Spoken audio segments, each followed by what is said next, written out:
to me, the reason for that is there's a non-zero chance that this was the last championship game that any of Stephen Curry, Kevin Durant, or LeBron James will play.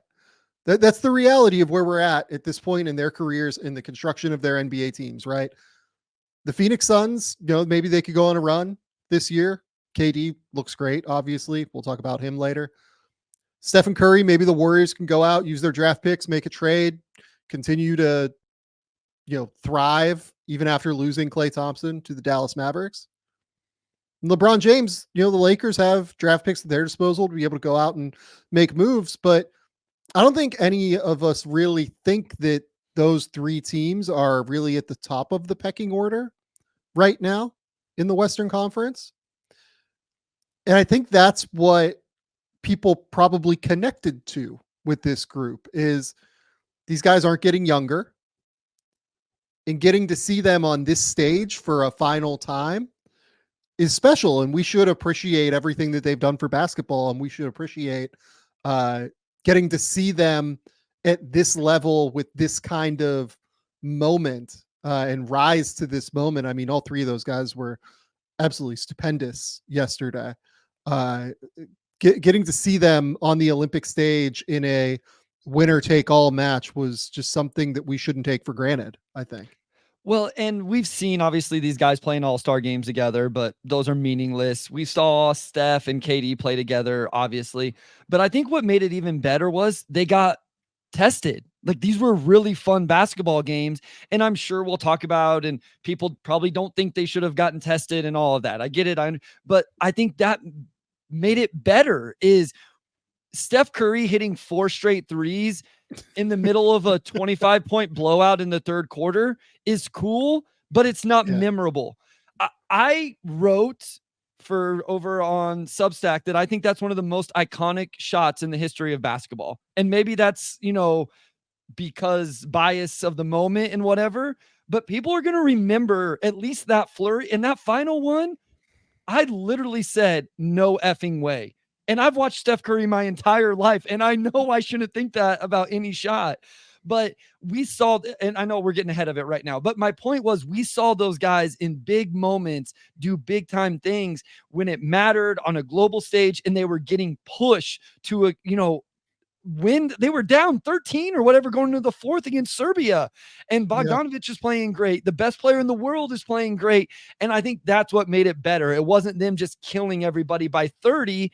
They were getting tested, and they really had to show out and have those moments. I think KD had a rebound in that Serbia game, defensive rebound, whenever Team USA was not grabbing rebounds, that nobody will remember, but I really highlighted in my notes because I was like, he went and got one when nobody else was going to get them. Yeah, no, I'm glad you brought up the idea of like, is that the best shot of Steph's career? I think that there is a real case that it is. If you think about like his finals performances, he's had great ones. Don't get me wrong. I do not want to diminish or in any way sideline what Steph has done. He is the best shooter of all time who had arguably the best shot he's ever made in his career. That like almost automatically, who is a top 10 player of all time, like makes it one of the most momentous shots in basketball history. And look, like we can talk about the fact that what they were up, I think it was it 85 to 93? I can pull it up. I have it right here. It was 93-87. Yeah. So Wembanyama, that's right, banged a 3-pointer on an ensuing baseline out of bounds for France to make it 93-87. Team USA, 54 seconds. Curry shot that shot with around 40 seconds, took it from a 6 to a 9-point game. So that game is not over if he misses. He misses that, Wemby comes down, or whoever bangs another. There's a chance the game continues. That was icing on the cake, though. And he hit like the other 4 daggers. I mean, like, so yeah, the third one, the score was a 6-point game because Batum had just hit a 3 to answer Curry's 3-pointer the possession before. So that was with a 6-point lead. France had knocked down a mid-range jumper after a timeout with 2 minutes. That's when he hits his second one to make it go from 6 to 9 points. I mean, they were all with Team USA was up 6, and he hit him after a France had made a shot.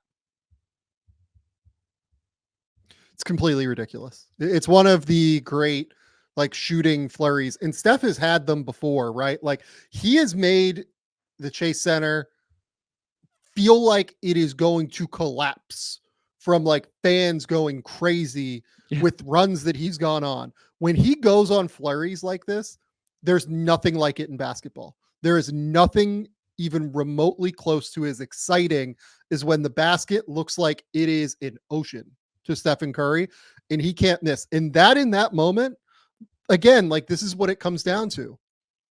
Realistically, he will do this again in the regular season this year. That will happen, right?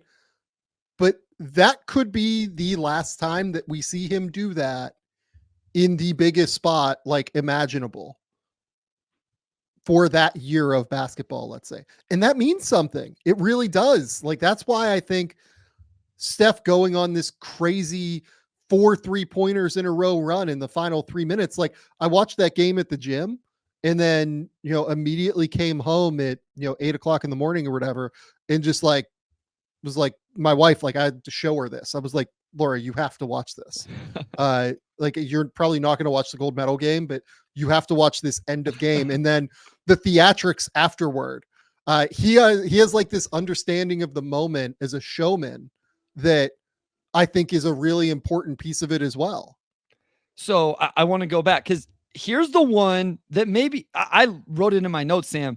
I put the biggest offensive possession of the Olympics. So the first one is even bigger than all of the others. So USA had gone up 6, 3 minutes, 45 seconds left. France gets it to 82-79. Wemby had that putback of his own miss, and it's 82-79 with 3 minutes left. And you know what Team USA goes to? They go to a LeBron James, Steph Curry, inverted pick and pop. Yeah, and that's right. LeBron throws a ridiculous pass behind the back to Curry, and Curry does his patented shot fake, one side dribble, and bangs that shot. So it was down to 3. He made it to 6. France answers multiple times to get it to 6, and he always comes back and puts it to 9. And I don't know how much Devin Booker we're going to talk in this episode, but I'm going to take my chance right here because he had there was a swing. Steph got doubled, hits KD, swings to Booker, baseline drive, and Booker does not force an attempt at the rim. He kicks to Curry, and I think that was either the second or third one that Curry hit. I wanted to give him a quick shout out as well.